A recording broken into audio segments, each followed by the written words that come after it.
میرے ساتھ پڑھ لیجیے عملہ والیاں آسی عمل دی ساڈا عمل نہ کوئی سانو آس رسول اللہ دی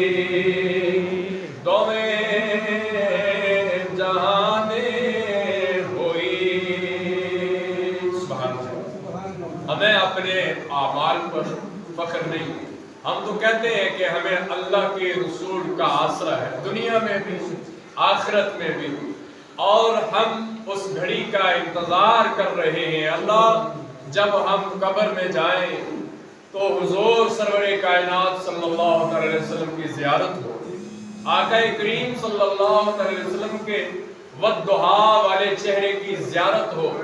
اور جب فرشتے آقا کریم صلی اللہ علیہ وسلم کے رخ انور کی طرف اشارہ کر کے پوچھے کہ بتا ان کے تعلق سے تو دنیا میں کیا کہتا تھا اور تیرا کیا عقیدہ تھا، تیرا کیا مسلک تھا، حضور کے بارے میں یعنی ان کی طرف اشارہ کر لیا جائے اور پوچھا جائے تو ہم پکار کر کے کہیں یہی وہ ہستی پاک ہے، یہی وہ ذات پاک ہے کہ جن پر ہم نعت پڑھتے تھے، جن کی ذات اقدس پر ہم درود پاک پیش کرتے تھے، جنہیں ہم یا رسول اللہ کہہ کر کے پکارتے تھے۔ ایک شاعر کہتا ہے لوکاں مینوں آڑ ڈرایا،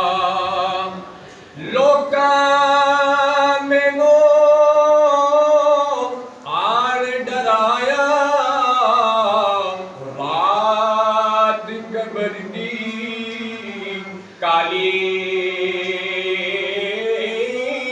تے میں سنیا اوتھے اونے آنا جدے مونڈے کملی کالی میں سنیا اوتھے اس نے آنا جدے مونڈے کملی کالی، فضل تیری دی آس خدایا تے اور غرور نہ کوئی، صدقہ اپنے سونے نبی دا بخش خطا جو ہوئی۔ اس لیے ہم کہتے ہیں نبی پاک صلی اللہ علیہ وسلم کا وسیلہ پیش کرو، یا رسول اللہ کے نعرے لگاؤ، آقا کریم صلی اللہ علیہ وسلم کی ذات اقدس پر جمعۃ المبارک کے دن اور جمعہ کی رات درود پاک کی کثرت کرو، جمعہ کے دن اور جمعہ کی رات درود پاک کی کثرت کرو۔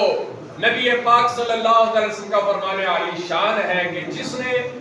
شب جمعہ اور جمعہ کے دن مجھ پر درود پاک پڑھا میں خود سنتا ہوں، اور بخیل ہے وہ شخص جس کے سامنے میرا ذکر ہو اور وہ درود نہ پڑھے، اور پھر فرمایا کہ جو مجھ پر درود پڑھنا بھول گیا وہ جنت کا راستہ ہی بھول گیا، استغفر اللہ، وہ جنت کا راستہ ہی بھول گیا۔ ہمیں دونوں جہانوں میں کالی کملی والے آقا صلی اللہ علیہ وسلم کا آسرا ہے، قبر میں حضور صلی اللہ علیہ وسلم کا آسرا ہے، سرکار تشریف لائیں گے، حضور چہرہ اقدس کی زیارت کروائیں گے، میزان عمل پر سرکار امتی کے لیے کھڑے ہوں گے، حوض کوثر پر جام کوثر لیے سرکار امتیوں کے لیے کھڑے ہوں گے، پل صراط پر حضور کھڑے ہوں گے اور دعا کر رہے ہوں گے ربی سلم امتی۔ صحابی رسول نے عرض کی یا رسول اللہ قیامت کی ہولناکیوں میں جب ہمیں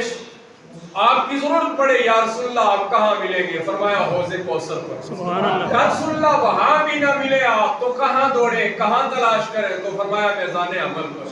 یا رسول اللہ وہاں بھی نہ ملے تو فرمایا پل صراط پر۔ یہاں سے سرکار وہاں دوڑ رہے امتی کے لیے، وہاں سے وہاں پہنچ رہے امتی کے لیے، کہیں میرے امتی کے اعمال کم نہ ہو جائے، کہیں میرا امتی پیاسا کھڑا ہے اسے جام کوثر پلایا جائے، کہیں میرا امتی پل صراط سے نہ گزر جائے۔ تو یہاں پھر دنیا میں رہ کر کثرت کے ساتھ اپنے نبی پاک کا ذکر کیجیے، اپنے نبی پاک کی نعت پڑھیے، اپنے نبی پاک پر درود پاک پڑھیے۔ ساری زندگی، ساری حیات جنہوں نے ہمیں نہ بلایا، اور ربی حبلی امتی، ربی حبلی امتی، ربی حبلی امتی پکارتے رہے، سفر میں، گھر میں، شہر میں، جہاں جہاں، غاروں کے اندر، اور جب معراج کی رات تشریف لے گئے تو امت کا غم، جب اللہ تبارک و تعالیٰ کی پاک بارگاہ میں حاضر ہوئے تو امت کا غم، واپس تشریف لائے تو امت کا غم، سفر پہ گئے تو امت کا غم، اور آج قبر انور میں بھی جو رو رو کر کے دعا کر رہے ہیں، یا اللہ میری امت کا کیا ہوگا، یا اللہ میری امت کا کیا ہوگا۔ تو ہم پر یہ حق ہے کہ ہم اپنے نبی پاک صلی اللہ علیہ وسلم کی ذات اقدس پر کثرت کے ساتھ درود پاک پیش کریں۔ پڑھیے بآواز بلند، الصلاۃ والسلام علیک یا سیدی یا رسول اللہ وعلی آلک و اصحابک یا سیدی یا نور اللہ۔